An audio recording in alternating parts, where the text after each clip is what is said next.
Hey guys, in today's video we're going to go through episode 1 of the Kenobi Show. We're going to go through what happened in the episode and I'll give you my thoughts on it as we go.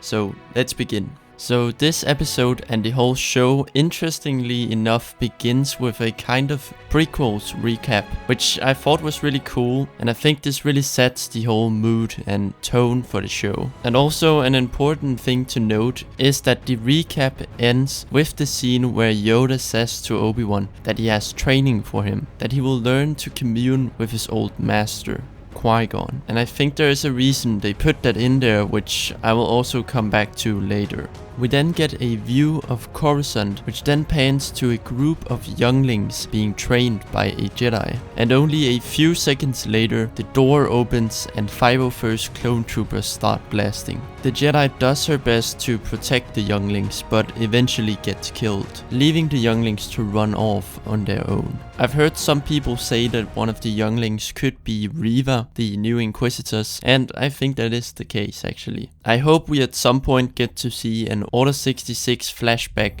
but from Anakin's point of view. But who knows, maybe it will happen later. We move to Tatooine, where we see the Inquisitors land, as we learn that they are looking for Jedi in the cantina. Reva eventually becomes impatient and lures the Jedi out through very aggressive tactics. The Jedi gets away and we find out that Reva would rather spend time searching for Kenobi, where the Grand Inquisitor replies by saying that Kenobi is not hers to find, he's Vader's to find. We finally see Kenobi as he's going through his daily routine, working at his job, slicing some fish meat, feeding his EOP and coming home to his cave, keeping an eye on Luke. I feel like this really shows that Kenobi is a broken man. He's not the person that he used to be. Kenobi is in a very depressed state and we can see the effects of what he went through and how it has affected him. Later on, when he tries to sleep, we see him having nightmares of Anakin, who he at this point doesn't know is alive. And when he wakes up, he tries to speak to Qui-Gon, but no one answers. I think Qui-Gon will appear in the show, but I think it will be when Kenobi is at his lowest point.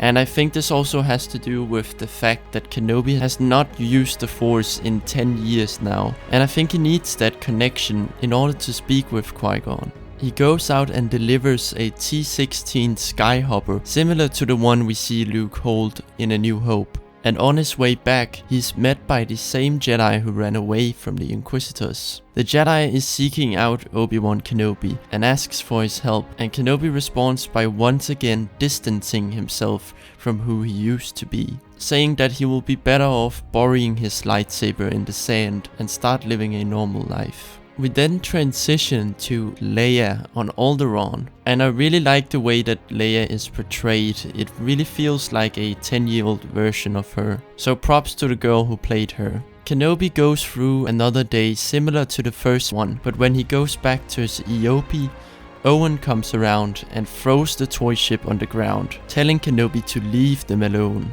Now Owen doesn't like Obi-Wan. He thinks that Luke will be safer if Kenobi isn't constantly hovering over him, and he also blames Obi-Wan for Anakin's turn to the dark side, and so he doesn't want Obi-Wan to do the same with Luke. And while I don't really like Owen's attitude, I do understand his point. On Alderaan, Leia is kidnapped and Bail Organa sends out a distress beacon to Kenobi, requesting his help.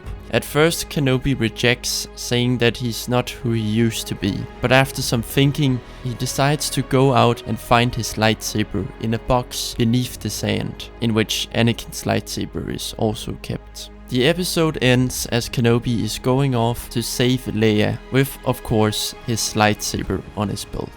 Overall, I really liked the first episode. I liked how we saw what Kenobi's life is like now 10 years after Revenge of the Sith. And I feel as if a big theme with this show is going to be hope, and showing how Kenobi goes from being a completely broken man to the wise, hopeful Alec Guinness Obi-Wan in A New Hope.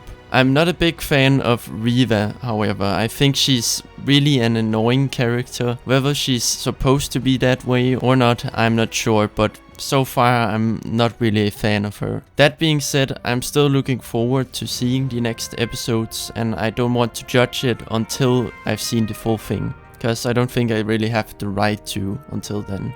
The Kenobi Show did drop with 2 episodes at once, and I have seen them both, so I will also be doing the breakdown of episode 2. Hopefully I will get it done this weekend as well, so stay tuned for that. Until then, have a great day, may the Force be with you, and remember, this is the way.